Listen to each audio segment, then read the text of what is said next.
ప్రభువైన యేసుక్రీస్తు నామములో మీ అందరికీ శుభములు కలుగును గాక ప్రార్థన చేసి దేవుని యొక్క అమూల్యమైనటువంటి వర్తమానాన్ని ధ్యానం చేద్దాం.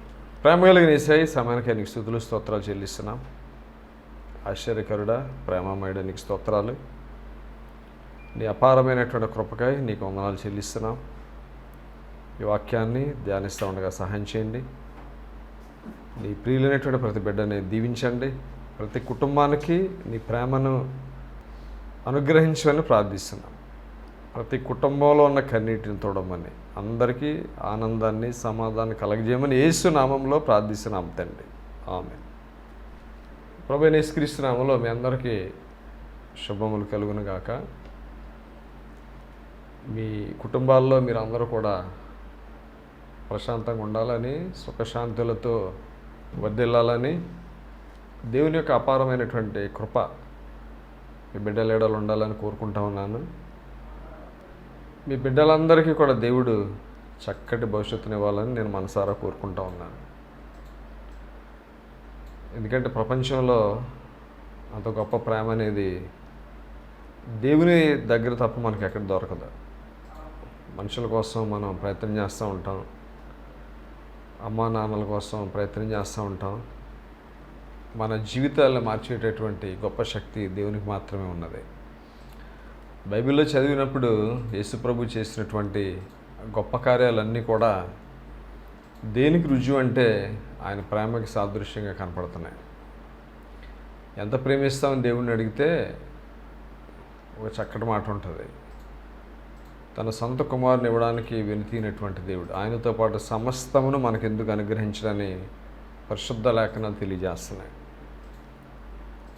అంటే తన ప్రాణం కంటే మనల్ని ఎక్కువగా ప్రేమిస్తున్నాడు. తన ప్రాణం కంటే మన కుటుంబాలని, మన బిడ్డల్ని, ఈ లోకంలో ఉన్నటువంటి సమస్తమైనటువంటి వారిని ఆయన ప్రేమిస్తూ ఉన్నాడు. మీ కుటుంబాన్ని అత్యధికంగా దేవుడు ప్రేమిస్తున్నాడు. మనకు డౌట్ వస్తుంది, పాస్టర్ గారు బాగా దేవుడు ప్రేమిస్తున్నాడని చెప్తున్నారు, ప్రేమిస్తే మా బతుకులు ఎందుకు ఉంటాయని మీరు అనుకోవచ్చు.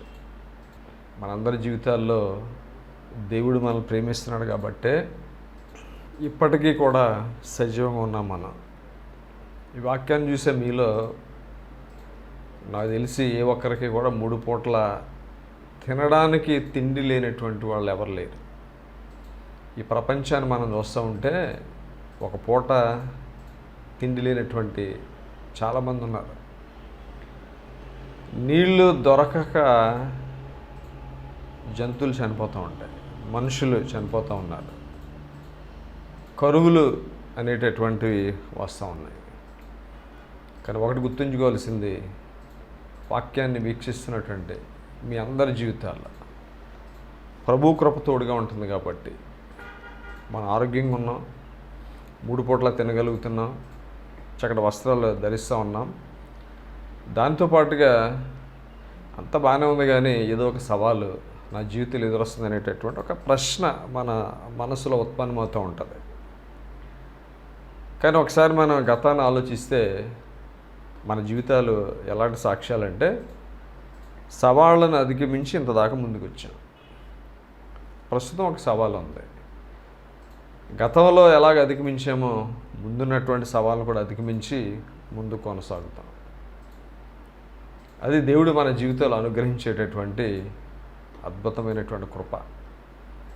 పౌలు కొరింథీయులకు రాస్తా తన సాక్ష్యం తెలియజేస్తున్నాడు. చాలా పెద్ద చిట్టా చెప్పుకొచ్చాడు.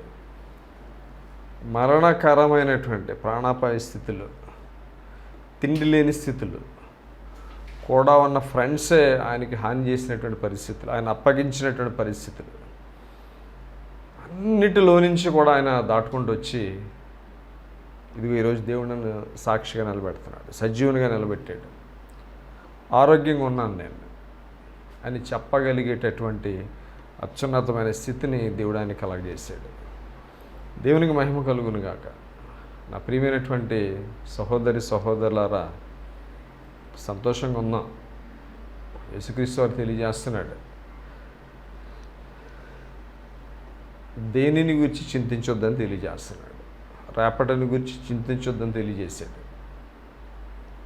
అంటే చింతిస్తున్నామంటే దాని అర్థం దేవుని మాట మీద మనకు నమ్మకం లేనట్టే. ప్రభు చింతించొద్దన్నారంటే ఖచ్చితంగా మన చింత ఏంటో ఆయనకి తెలుసు, దాని పరిష్కారం కూడా ప్రభు దగ్గర ఉంది కాబట్టి ఆయన వైపే చూడాలని దేవుడు కోరుకుంటా ఉన్నాడు. 2 సందర్భాల్లో ఈరోజు మీ ముందు పెట్టడానికి ఇష్టపడుతున్నాను. కొత్త సంగతులు ఏం కాదు కానీ పాత విషయాలే, కానీ మీలో ఉన్నటువంటి కొంతమందిని ఈ 2 సందర్భాలు బలపరుస్తాయనే ఉద్దేశంతో మీతో మాట్లాడడానికి ఇష్టపడుతూ ఉన్నాను నేను. దేవుడు మనల్ని ప్రేమించేటటువంటి వాడు. దేవుడు మన హృదయాన్ని చూసేటటువంటి గొప్ప దేవుడు. మార్కు సువార్త 2వ అధ్యాయంలో ఒక అద్భుతమైనటువంటి సందర్భం మనకు కనపడుతుంది. విచిత్రమైనటువంటి సందర్భం కనిపిస్తుంది. అందులో మనం ఏం చూస్తామంటే మార్కు సువార్త 2వ అధ్యాయం ఫస్ట్ నుంచి చదివితే, కొన్ని దినములైన పిమ్మట ఆయన మరలా కపెర్నహూములోనికి వచ్చాను. ఆయన వెంట ఉన్నాడని వినినప్పుడు అనేకులు కూడి వచ్చారు కనుక వాకిటైనను వారికి స్థలం లేకపోయింది. ఆయన వారికి వాక్యం బోధించుండగా కొందరు పక్షవాయువు గల ఒక మనుష్యుని 4 చేత మోయించుకొని ఆయన వద్దకు తీసుకుని వచ్చిరి. చాలామంది కూడి ఉన్నందున వారి వద్దకు చేరలేక ఆయన ఉన్న చోటికి పైగా ఇంటి కప్పు విప్పి సందు చేసి పక్షవాయువు గలవాన్ని పరుపుతోనే దింపిరి. యేసు వారి విశ్వాసం చూచి, కుమారుడా, నీ పాపాలు క్షమించబడి ఉన్నవని పక్షవాయు గలవానితో చెప్పింది. ఇక్కడ ఆగుదాం ఒకసారి. చాలా విచిత్రమైనటువంటి సందర్భం. ఎవరు ఇంటికి కన్నం పెడితే ఎవరు ఊరుకోరు. మన ఇంటి మీద రాళ్ళు వేస్తేనే మనం ఊరుకోం. చిన్నపిల్లలు క్రికెట్ ఆడుతూ ఒకవేళ బాల్ వచ్చి మన ఇంట్లో పడినా, మన కాంపౌండ్ వాళ్ళ అవతల పడినా సరే, కిటికీకి తగిలినా మనకు చాలా కోపం వస్తుంది. ఎందుకంటే పక్కోడు దొడ్లో ఉన్నది ఏది కూడా మన దొడ్లో వాలకూడదు. చాలా తీవ్రంగా అనిపిస్తుంది మనకి. బాల్ కిటికీ తగిలిందంటే ఒరే పగిలిపోద్దురని మనం హెచ్చరికలు చేస్తాం. కానీ అక్కడ ఉన్నటువంటి 4 ఫ్రెండ్స్ వాళ్ళ విశ్వాసం ఎలా ఉందనేసి అంటే చాలా విచిత్రంగా అనిపిస్తుంది. ప్రజలందరూ వెయిట్ చేస్తున్నారు, మా టైం వచ్చేదాకా చూద్దాము, ఈ వ్యక్తి కొంతకాలంగా బాధపడుతున్నాడు కదా, యేసుప్రభు దగ్గర తీసుకొచ్చాం, వేచి ఉందామనేటటువంటి ధోరణి కాకుండా వాళ్ళు ఎలా ఉన్నారని అంటే చాలా అగ్రెసివ్గా కనపడుతున్నారు. చాలా ఆసక్తిని కనపరుస్తున్నారు. మా ఫ్రెండ్ తక్షణమే మామూలు స్థితికి వచ్చేసాలి. మా ఫ్రెండ్ మనసు మీద ఉండకూడదు. నా స్నేహితుడు దీనస్థితిలో ఎవడో వచ్చి భోజనం పెట్టి ఎవడో కూర్చోబెట్టి ఈ స్థితి కలగకూడదు. మామూలు స్థితికి వచ్చేయాలి. మాతో పాటు కలిసి తిరగాలి, మాతో పాటు కలిసి మందిరానికి రావాలి, మాతో పాటు కలిసి సంతోషించాలి. మా ఫ్రెండ్ మాకలా తిరగాలి, మా ఫ్రెండ్ హ్యాపీగా ఉండాలి. ఇది వాళ్ళు కోరుకుంటా ఉన్నారు. వేచి చూడొచ్చు కదంటే వేచి చూడడం కాదు, వారి జీవితంలో ఆ ఫ్రెండ్ అనుభవిస్తున్నటువంటి బాధ తక్షణం ఎవరు తీయగలరంటే యేసుక్రీస్తు మాత్రమే తీయగలడు. యేసు ప్రభు దగ్గరికి వస్తే సమస్య పరిష్కారం దొరుకుతుంది. యేసుక్రీస్తు దగ్గరికి వచ్చినట్లయితే ఆయన మామూలు స్థితికి తీసుకొచ్చేస్తాడు. ఇది వారికి ఉన్నటువంటి ఆలోచన. విశ్వాసులు గుర్తుంచుకోవాల్సినటువంటిది, ఈరోజు మనం చర్చిలో కూర్చున్నామంటే మీ పట్ల దేవుడు ఏదో కార్యం చేశాడు కాబట్టి, మిమ్మల్ని బలహీన స్థితిలో ఉన్నప్పుడు బాగు చేయడం, చాలా తీవ్రమైనటువంటి సంక్షోభంలోకి, ఆర్థిక సంక్షోభంలోకి వెళ్ళినప్పుడు దేవుడు తన ప్రేమను చూపించి మనం పాపులమైనా సరే మనల్ని అత్యున్నత స్థితికి చేర్చడం, పాప స్థితిలో ఉన్నప్పటికీ కూడా దేవుడు మనల్ని బాగు చేయడం, ఇవన్నీ ఒక్కొక్కసారి మనకి చాలా విచిత్రంగా అనిపిస్తుంది. విశ్వాసులైనటువంటి మనకి చర్చికి వెళ్ళేటటువంటి వాళ్ళకి ఏమనిపిస్తుంది అంటే వాడికి ఇంకా రక్షణ లేదు, వాడు ఇంకా చర్చికి రాడు, వారు ఇంకా పూర్తిగా దేవుడిని నమ్ముకోలేదు.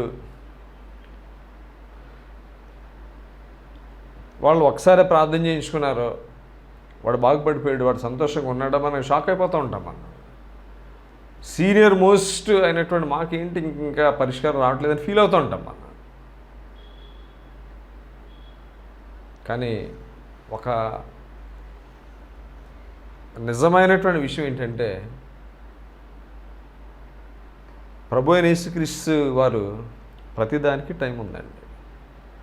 అందుకే బైబిల్లో రాయబడింది, దేవుడు తగిన సమయం మిమ్మల్ని హెచ్చించినట్లు ఆయన బలిష్టమైన చేతుల కింద ధ్యాన మనస్కులా ఉండడాన్ని వాక్యం తెలియజేస్తుంది. ఒక అద్భుతమైన సంగతి గమనించండి, దేవుడు ఏ పని కూడా ఎర్లీగా చేయడు, తొందరగా చేసేడు, అలాగని ఆలస్యం చేయడు, కరెక్ట్ టైం చేస్తాడు. ఈవెన్ యేసుక్రీస్తు రాకడకి సంబంధించినటువంటి ఆయన ఈ లోకంలో అరుదించినప్పుడు కాలము సంపూర్ణమైనప్పుడు అని రాయబడింది. అంటే కాలము సంపూర్ణము కాకముందు ప్రపంచం నలిగిపోతుందా, 100 సంవత్సరాలు 1000 సంవత్సరాలు స్ట్రగుల్ అవుతుందా లేదనేసి అంటే ఎస్ స్ట్రగుల్ అవుతుంది. కానీ విషయం ఏంటంటే, ఒక టైం వచ్చినప్పుడు ప్రతిదాన్ని కూడా దేవుడు సరిచేయడం అనేటటువంటి దాన్ని వాక్యానుసారంగా చూస్తాం మనం. నాకు తెలిసి నా జీవితంలో, మనందరి జీవితాల్లో బెస్ట్ టైం ఏదైనా ఉందనేసి అంటే, ఇది కరెక్ట్ టైం అని అనటానికి ఎవరు సెట్ చేస్తారంటే, దేవుడు ఖచ్చితమైనటువంటి సమయంలోనే మన జీవితాల్లో కార్యం చేస్తాడు. ఆయన కపెర్నహూముకి వచ్చాడు, టైంకి వచ్చాడు, అదే సమయానికి వాళ్ళు తీసుకొచ్చాడు. ఫ్రెండ్స్ని చాలా అప్రిషియేట్ చేయాలి. వాస్తవానికి బైబిల్లో రాయబడింది ఏంటో ఒకటి గమనించండి. వారి విశ్వాసాన్ని చూశాడు. అంటే వాళ్ళు నమ్మింది, ఒరే నాయన నువ్వు చాలా కష్టాల్లో ఉన్నావు, మాతో కూడా రా, ఒక్కసారి నీ లైఫ్ సెట్ అయిపోతుంది, నీ జీవితాన్ని యేసుక్రీస్తు మార్చగలడు, నువ్వు ఇలా మంచం మీద ఉండవు, ప్లీజ్ రా, మా కూడా రారా బాబు, మేము నిన్ను తీసుకెళ్తాం, నిన్ను మేము మోసుకెళ్తాం, ఆ భారం మాది అని తీసుకెళ్ళారు వాళ్ళు యాక్చువల్గా. ఎందుకంటే వారి విశ్వాసం అని రాయబడింది తప్ప, ఎవరైతే వచ్చారో ఆ వ్యక్తిలో బలమైనటువంటి విశ్వాసం ఉంది, చాలా తీవ్రమైన విశ్వాసం చూపించాడు. కాబట్టి యేసుప్రభు చలించిపోయిన రాయబడాల. వాళ్ళ విశ్వాసం ఎంత స్థాయికి వెళ్ళింది అనేసి అంటే, ఓనర్ పర్మిషన్ తీసుకోలేదు, ఓనర్ తంతాడేమో అనేటట్టు భయం లేదు వాళ్ళకి. ఎవరి ఇంటి పైకప్పు కన్నం పెట్టేస్తే ఎవరు ఊరుకుంటారు చెప్పండి ఒకసారి. ఇది న్యాయం అంటారా, ధర్మం అంటారా, మీరే చెప్పండి. ఎవరి ఇంటి కప్పుకి కన్నం పెట్టేస్తే ఎవరు ఊరుకుంటారు చెప్పండి. అంటే ఈ ఛాన్స్ ఎట్టి పరిస్థితుల్లో మేము వదులుకోకూడదు. మా ఫ్రెండ్ ఈరోజే యేసుప్రభు మాటతోటి, యేసుప్రభు స్పర్శతోటి సాధారణ స్థితికి రావాలనేటటువంటి చాలా డీప్ కమిట్మెంట్ అనేది ఫ్రెండ్స్ నలుగురిలో మాత్రం తప్ప కనపడుతుంది. వాళ్ళ విశ్వాసం చూసినటువంటి తర్వాత యేసుప్రభు గమనించింది ఏంటంటే, ఆ వ్యక్తి ఆ స్థితిలో ఉండడానికి గల కారణం ఏంటి అని ఆలోచిస్తే, అక్కడ ఉన్నవాళ్ళు ఎవరికి తెలియదు, యేసుప్రభుకి తప్ప. ఎందుకు వాడు ఆ పరిస్థితిలో ఉన్నాడంటే, యేసుక్రీస్తు దగ్గరికి వెళ్తే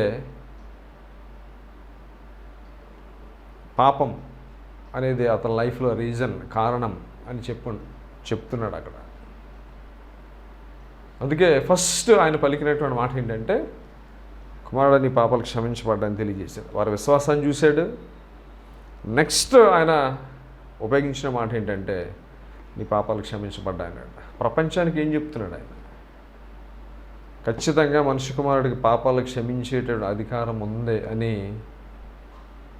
ఆ ప్రపంచానికి చూపించాడు ఆయన.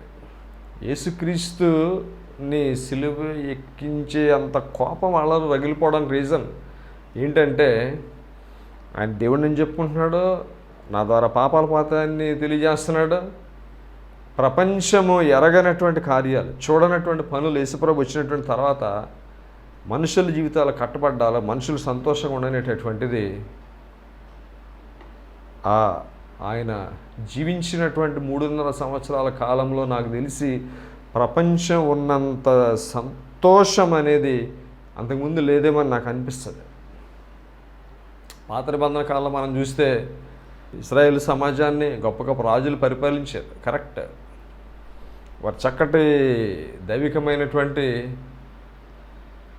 పరిపాలన అందించారు, దేవుని కార్యాలు ప్రజలకు చూపించగలిగారు వాళ్ళు.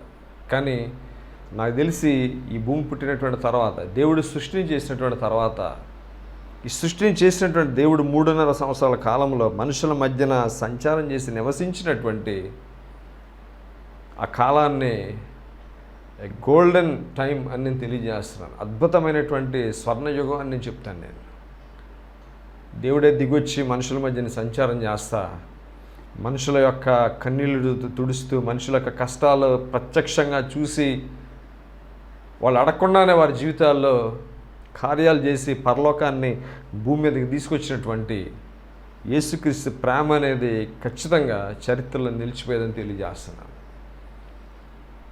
సో నా సోదరుల, మై ఫ్రెండ్స్, ఇంత గొప్ప దేవుని కలిగి ఉన్నటువంటి మన లైఫ్లో చింతించడాలో, ఫీల్ అయిపోవడాలో, బాధపడిపోవడాలో, దేవుడిని పట్టించుకోలేదని మనం కొన్ని సందర్భాలు చర్చిలు మానేయడాలు, పాస్టర్ గారి మీద కోపం వచ్చేయడాలు, పాస్టర్ ప్రార్థన చేసాడు, పాస్టర్ గారు ఈ చర్చికి వస్తున్నాను అయినా నాకు వర్కౌట్ అవ్వట్లా, ఇది క్వశ్చన్ చేసుకుంటాం తప్ప మన సంబంధాన్ని దేవునితో కట్టుకునే ప్రయత్నం చేయట్లేదు మనం ఎప్పుడు కూడా. పాస్టర్ గారు మనం ఏం చేయాలో తెలియజేస్తారు, కానీ మనం ఏం చేయాలంటే ఆయన చెప్పింది తూచా తప్పకుండా వాక్యానుసారంగా మనం అనుసరించినప్పుడు వాక్యంలో ఉన్నటువంటి ప్రతిదీ మనం వెనకాల పరిగెట్టుకుంటూ వస్తుంది. దేవుడు పలికినటువంటి ప్రతి మాట కూడా మన జీవితాల్లో ఖచ్చితంగా నెరవేర్చబడుతుందని 100% నేను మీకు తెలియజేస్తున్నాను. మనం హ్యాపీగా ఉండాలండి. ఎందుకనేసి అంటే దేవుడు మనకు సమీపంగా ఉన్నాడు, ఆయన దూరంగా లేడు. ఆయన మనలో నివాసం చేస్తున్నాడు, ఆయన మనతో కూడా కలిసి వస్తూ ఉన్నాడు, ఆయన మనతో కలిసి ప్రయాణం చేస్తూ ఉన్నాడు. మన కన్నీళ్ళు పెట్టుకుంటూ ఉంటే ఆయన మన పక్కనే ఉండి చూస్తూ ఉన్నాడు, మనలో నివాసం చేస్తూ మనకి ప్రతిదీ అబ్జర్వ్ చేస్తూ ఉన్నాడు. ఆయన మన సంతోషాలు ఆయన తెలుసు, మన బాధలు ఆయన తెలుసు. ఒకటి గమనించండి, మరొక కొన్ని డౌట్స్ కూడా వచ్చేస్తూ ఉంటాయి. నేనేం తప్పు చేసేసాను, వాళ్ళందరూ బాగానే ఉన్నారు, నాకేంటి పరిస్థితి అనేటటువంటి ప్రశ్నలు కూడా వచ్చేస్తూ ఉంటాయి మనకి. కీడు వల్ల దేవుడు శోధింపబడినారు ఎట్టి పరిస్థితుల్లో. మన లైఫ్లో ఒకవేళ సవాల్ అనేది వస్తుందనేసి అంటే ఖచ్చితంగా దాని వెంటనే దానికి ఒక చక్కటి పరిష్కారాన్ని దేవుడు జగత్ పునాది వేయబడడానికంటే ముందుగానే మన కోసం కలిగి ఉన్నాడనే సత్యాన్ని గమనించడం. ఏది ఆ వ్యక్తి జీవితంలో ప్రతిబంధకంగా ఉందే పాపాన్ని బట్టి మూలపడిపోయాడు, తీసిపాడేశాడు దేవుడు ఒక్క మాటతోటి. My son, your sins are forgiven అన్నాడు, నీ పాపాలను క్షమించాను అన్నాడు. తర్వాత శాస్త్రుల్లో కొందరు వాళ్ళందరూ సణుక్కున్నారు, దేవదోషం చేస్తున్నాడని అనుకున్నారు, దేవుడు ఒక్కడే పాపాలు క్షమించగలవాడు అనుకుంటా ఉన్నారు. తర్వాత ఆయన యేసు వెంటనే తన ఆత్మలో తెలుసుకుని మీరు ఇలాంటి సంగతులు మీ హృదయంలో ఎందుకు ఆలోచించుకుంటున్నారని చెప్పి ఈ పక్షవాయు గలవానితో నీ పాపాలు క్షమించబడి ఉన్నాయని చెప్పుడు సులభమా, నీవు లేచి పరుపెత్తి కొని నడుమని చెప్పుడు సులభమా, అయితే పాపములు క్షమించడం భూమి మీద మనిషి కుమారునికి అధికారము కలదని మీరు తెలుసుకొనవలెనని వారితో చెప్పి పక్షవాయు గలవాన్ని చూచి నీవు లేచి నీ పరుపెత్తుకుని ఇంటికి పమ్మని నీతో చెప్పుచున్నానని. తక్షణమే వాడు లేచి పరుపెత్తుకుని వారందరి ఎదుట నడిచిపోయిన గనుక వారందరూ విభ్రాంతి నుండి మనం ఇలాంటి కార్యములను ఎన్నడూ చూడలేదని చెప్పుకొని దేవుని మహిమపరిచింది. సో అయితే ఇక్కడ వాళ్ళు ఏమనుకుంటున్నారో యేసుక్రీస్తు గమనిస్తున్నాడు. యేసుక్రీస్తుని తిట్టుకుంటున్నారన్న సంగతి ఆయనకు తెలిసిపోయింది.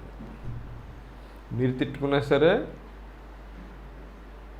ఆయనని స్తుతించినా సరే ఆయనకు తెలిసిపోతుంది. క్వశ్చన్ చేస్తున్నారు, చెప్పుకొస్తున్నాడు, వాళ్ళకున్నటువంటి డౌట్స్ అన్నీ క్లియర్ చేసేసాడు. పాపాలు క్షమించడం సులభమా, నీ పరుపెత్తుకు నువ్వు లేచినాడు మనం సులభమా అనేసి అంటే ఈ రెండు కష్టమే. ఎవడ వల్ల అవుతుందండి ఈ ప్రపంచంలో? ఆ వ్యక్తి లేచి పరిగెట్టేశాడంటే యేసుప్రభు ఫస్ట్ డైలాగ్ ఏదైతే అన్నాడో, ఫస్ట్ మాట ఏదైతే అన్నాడో అది కరెక్టే. పాపాలు క్షమించే అధికారం ఆయనకు ఉంది కాబట్టే ఆ వ్యక్తిని నమ్మనగానే లేచి నడవడం స్టార్ట్ చేశాడు. పాపాలు క్షమించే అధికారం ఆయనకి లేదనుకుందాం కాసేపు. ఆ పర్టికులర్ సిచ్యువేషన్ వాళ్ళ అనుమానాలను బట్టి ఆ మనిషి అలాగే ఉంటాడు. కానీ 2 కార్యాలు దేవుడు అతని లైఫ్లో చేశాడు.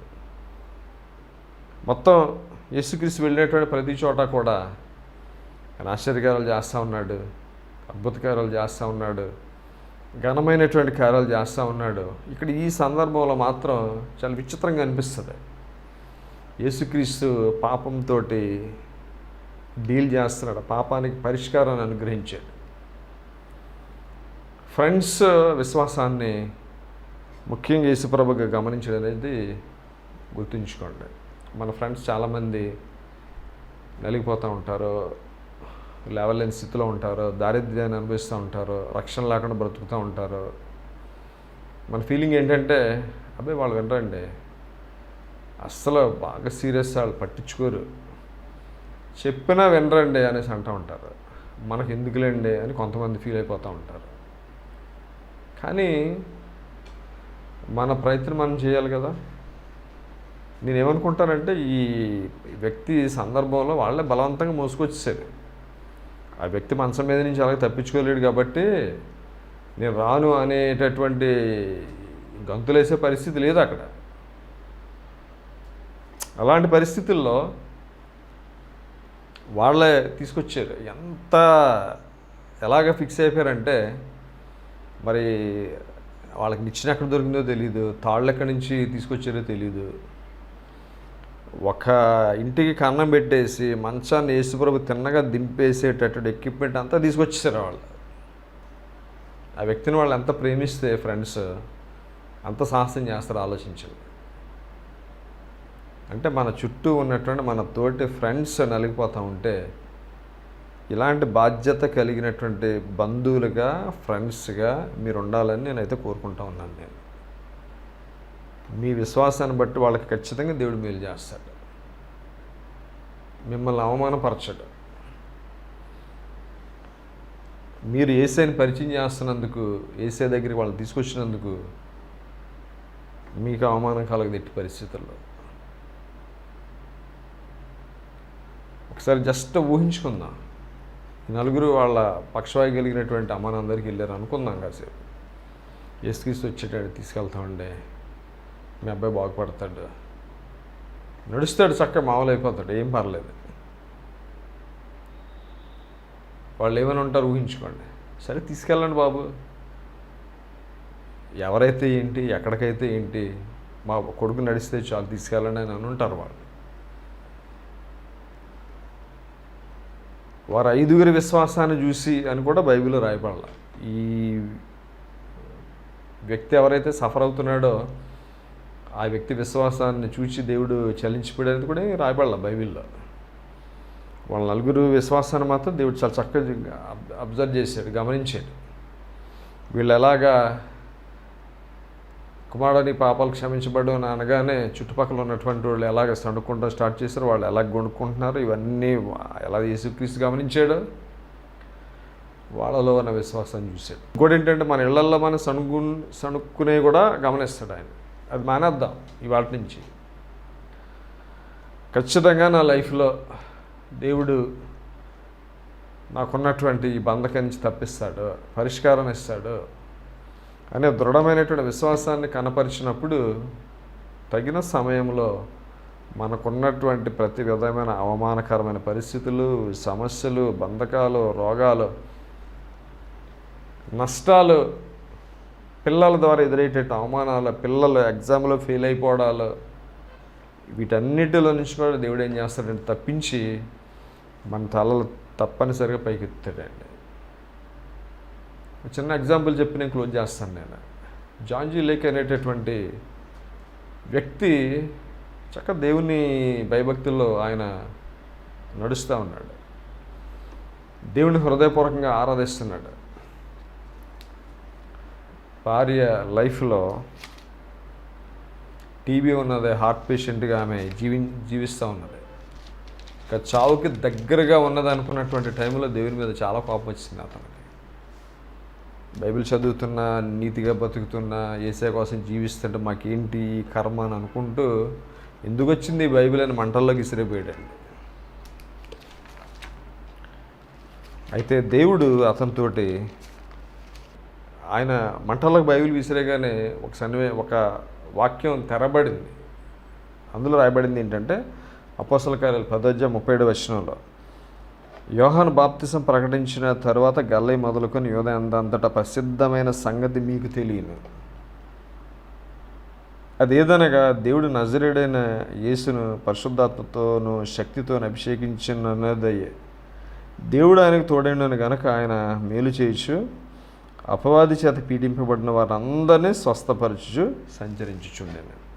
ఇక్కడ రాయబడినటువంటి సూపర్ వెర్స్ అద్భుతమైనటువంటిది ఏంటంటే, యోహాను బాప్తిసం ప్రకటించినటువంటి సమయం మొదలుకొని ఆ ప్రాంతం అంతా కూడా ఫేమస్ అయినటువంటి విషయం ఏంటంటే, ప్రసిద్ధి అయినటువంటి విషయం ఏంటంటే, యేసుక్రీస్తుని దేవుడు అభిషేకించాడు కాబట్టి ఆయన ఏం చేస్తున్నాడంటే మేలు చేస్తా సంచరించను అనేటటువంటి దాన్ని బైబిల్లో రాయించాడు. దేవుడు మేలు చేస్తానే సంచరించాడు. మీరు నమ్మినటువంటి దేవుడు మేలే చేస్తాడు. చెప్పండి ఒకసారి, మీ హృదయంలో గుండె మీద చేపెట్టుకోండి, దేవుడు నాకు మేలే చేస్తాడని చెప్పండి. ప్రతి ఒక్కరూ చెప్పండి ఇప్పుడే, దేవుడు నాకు మేలు చేస్తాడని. మంచి మాట ఉన్నది. ఆయన మన కొరకు దాచి ఉంచిన మేలు ఎంతో గొప్పది. మీ కొరకు దాచి ఉంచిన మేలు ఎంతో గొప్పది. మీ విశ్వాసానికి తగిన ప్రతిఫలం ఖచ్చితంగా దేవుడు అనుగ్రహిస్తాడు. ఆయన సమయంలో మీకున్నటువంటి సమస్యమైనటువంటి బంధకములు, మీ కుటుంబాల్లో ఉన్న ప్రతి బంధకము యేసు నామములో తొలగిపోను గాక. నలుగురు విశ్వాసాన్ని చూశాడు. ఆ మనిషి జీవితంలో ఉన్నటువంటి పాపం పోయింది. తన పరుపెత్తుకుని నడవడాన్ని మనం చూస్తున్నాం. అదే దేవుడు ఈరోజు మీ గృహాల్లో ఆయన కార్యాలు చేస్తాడు. మీ కుటుంబాన్ని దర్శిస్తాడు, నీ బిడ్డలు దర్శిస్తాడు, నీ కన్నిటిని తుడిస్తాడు. దానికి మనం చేయవలసింది ఏంటంటే, మనకున్న సమస్త విధములైన పాప బంధకాల నుంచి విడిపించబడి ప్రభు ప్రేమలో మనం కొనసాగుతూ గుండెల నుండి యేసే నింపుకుందాం, యేసే కోసం జీవించుదాం. అట్టి కృప దేవుడు మనందరికీ దయచేయను కాక. ప్రార్థన చేద్దాం. ప్రేమించిన యేసే చక్కటి సమయానికి నీకు స్తోత్రాలు. ఆయన విన్న వాక్యాన్ని బట్టి నీకు వేలాది వందనాలు చెల్లిస్తూ, నాయన నీ ప్రియమైనటువంటి బిడ్డల వాక్యాన్ని వీక్షించినటువంటి వారు అందరి జీవితాల్లో సమాధానం కలగజేయండి, సంతోషాన్ని కలగజేయండి, ఆరోగ్యాన్ని కలగజేయమని ప్రార్థిస్తున్నాం. నీ గాయములో ఉన్న స్వస్థన బిడ్డలకు దయచేయండి నాయన. మరి ఎవరైతే నేను ఇంటర్ అదేవిధంగా 10th ఫెయిల్ అయ్యి ఇన్స్టెంట్ ఎగ్జామ్ కోసం సిద్ధపడుతున్నారో వాళ్ళందరూ ప్రభా సంవత్సరం వృధా పోకూడదు. నీ ప్రియమైనటువంటి బిడ్డలు నాయన చక్కగా కాలేజీలకు వెళ్ళాలి నాయన. ఈ సంవత్సరమే మరలా జూన్ తెరవగానే ప్రభా కాలేజీలో జాయిన్ అవ్వడానికి సహాయం చేయండి. బెటర్మెంట్ కట్టేటటువంటి ఎగ్జామ్ రాసే బిడ్డలకు ప్రభా అత్యధిక మార్కులు దయచేయండి. ఈవెన్ ఇంజనీరింగ్ ఎంట్రన్స్ రాసేవాళ్ళు ఉన్నారు, మెడికల్ ఎంట్రన్స్ రాసేవాళ్ళు, వాళ్ళందరినీ దీవించండి. బలహీనలను బాగు చేయని ప్రార్థిస్తున్నాం తండ్రి. ప్రతి కుటుంబంలో నెమ్మది, సంతోషాన్ని నెమ్మది యేసునామంలో ప్రార్థిస్తున్నాం తండ్రి. ఆమేన్. ప్రభు కృప మీకు ఎల్లప్పుడూ తోడై ఉండి నడిపించును గాక. ఆమేన్. అందరికీ వందనాలండి. God bless you.